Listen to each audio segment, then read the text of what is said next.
تراوی پر اجرت لینا۔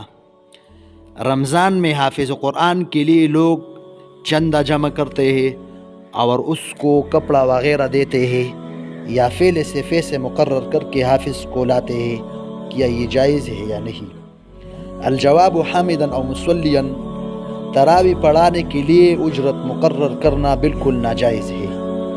مطلب یہ ہے کہ اگر کوئی تراوی پڑھائے تو اس کے لیے اجرت فعل سے مقرر کرنا یہ جائز نہیں ہے کہ حافظ صاحب سے فعل سے بات کرے، مطلب آپ کو ہم 10,000 روپے دیں گے، آپ ہماری مسجد میں تراوی پڑھائے ختم کرے، تو یہ اجرت مقرر کرنا یہ جائز ہو نہیں ہے۔ البتہ اگر کوئی حافظ قرآن نہ ملتا ہو تو پھر لوگوں کو چاہیے کہ وہ سادہ تراوی پڑھائے آخری 10 صورتوں پر۔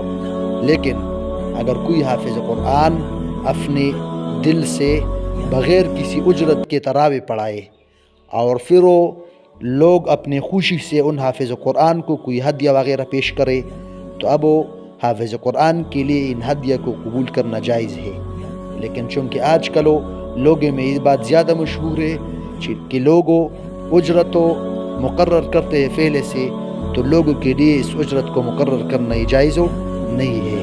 البتہ اگر کوئی حافظ قرآن بھی ہو اور وہ آپ کو کہے کہ مطلب میں آپ سے 20,000 روپے لوں گا اس شرط پر کہ میں آپ کے مسجد میں ختم کراؤں گا، تو ان کا یہ 20,000 روپے مقرر کرنا یہ جائز نہیں ہے۔ البتہ اگر اسی طرح کوئی نہ ملتا ہو تو پھر اس سے بہتر ہے کہ انسان سادی تراوی پڑھائے گھر میں، مسجد میں، تو یہ اس سے اجتناب کرنا چاہیے۔